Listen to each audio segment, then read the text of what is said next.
Dan Flynn, Deputy Director at the Australian Christian Lobby. Thanks for joining us on Flow. Pleasure to be here, Ricky. We wanted to have a chat with you straight off the bat, talking about this New South Wales announcement that they're going to move to ban religious discrimination. Is this a good move in ACL's view? It's a great move, and we have been pressing Mark Speakman on this for some time. I've been in conversation with him, as have many faith leaders in New South Wales. So this is a good thing.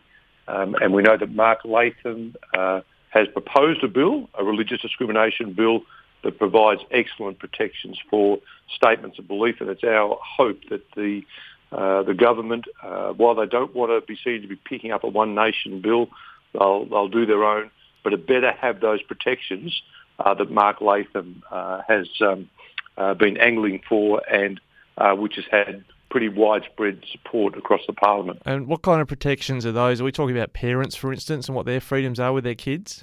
I think the principal protection really here in this Mark Latham bill is to do with statements of belief, and the idea that someone's employer cannot police an employee's statements of belief outside of the workforce.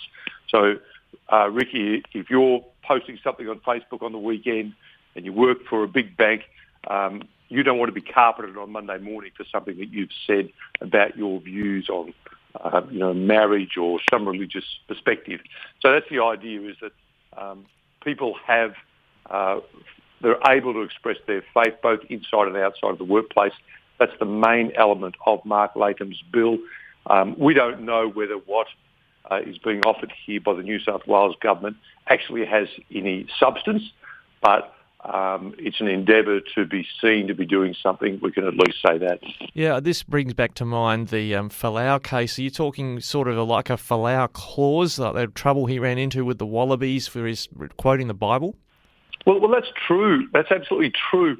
But to call it the Israel Falau clause is to sensationalise it in some respects.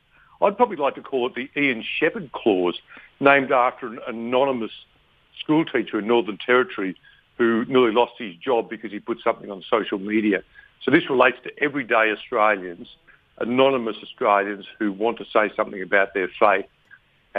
Yes, Israel Folau is the most prominent and well-known of these, but there are many people with far less resources and far less prominence who simply have to self-censor and cannot say, for example, if they're working in the government department, that they are Christian or have conservative views, particularly on matters relating to sexuality, for fear of losing their job.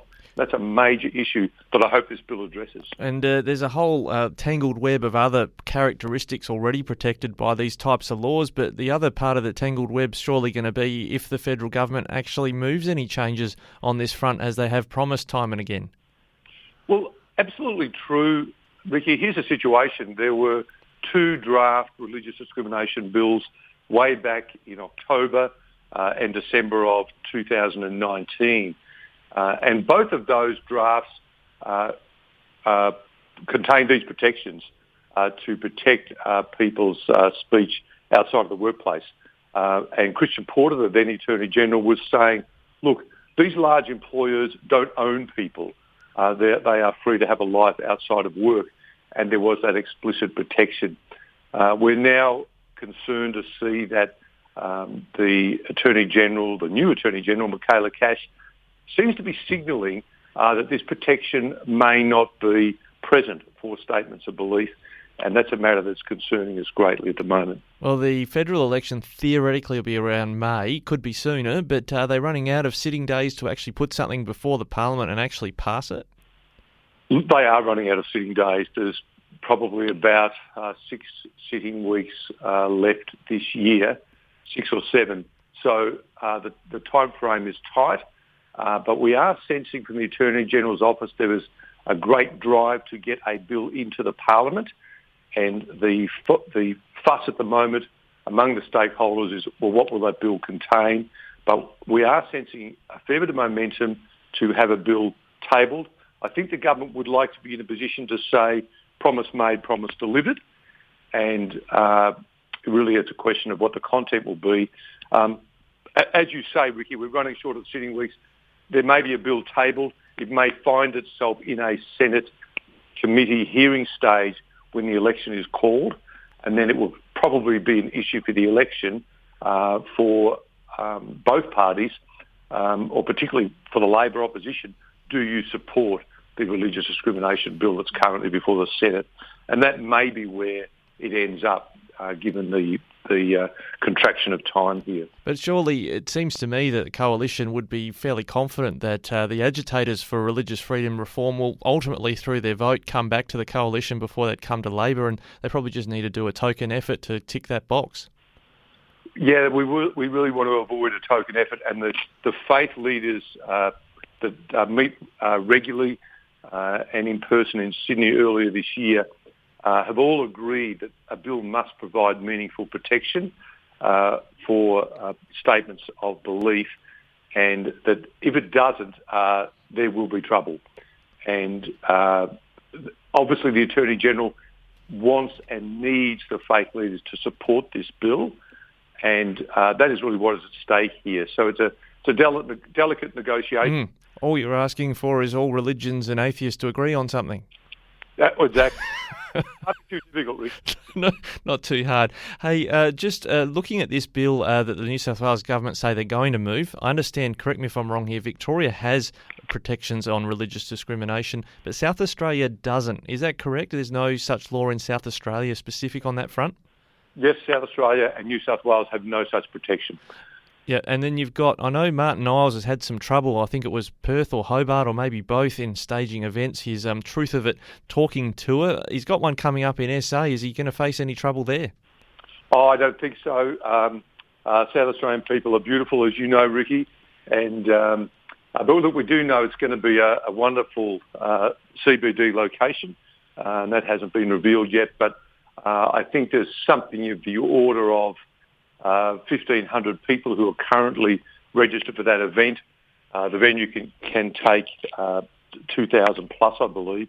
So it's going to be an exciting get-together for people in Adelaide who are Christian and non-Christian. Martyn Iles is probably one of the leading advocates in the country on applying, I suppose, biblical truth to everyday issues that confront us and that we have to deal with. And I think that people are very attracted to these events because they're hearing things that they may not hear at church, that they may not hear in other settings. And he's doing a great job in his very winsome, youthful way of connecting with people. For example, Ricky, Hobart just had 600 people recently, and half the crowd were under 30. So, that's shown great connectedness there on things that really concern people. Yeah, it's when you consider the way things have happened under COVID, to have 1,500 people meeting in Adelaide, it's probably one of the bigger events in town aside from the football. Well, absolutely. And, the Martyn's very pleased to be, obviously, in South Australia where there are very limited COVID restrictions. And on this particular leg of the tour, he's been in Western Australia, Tassie and now South Australia.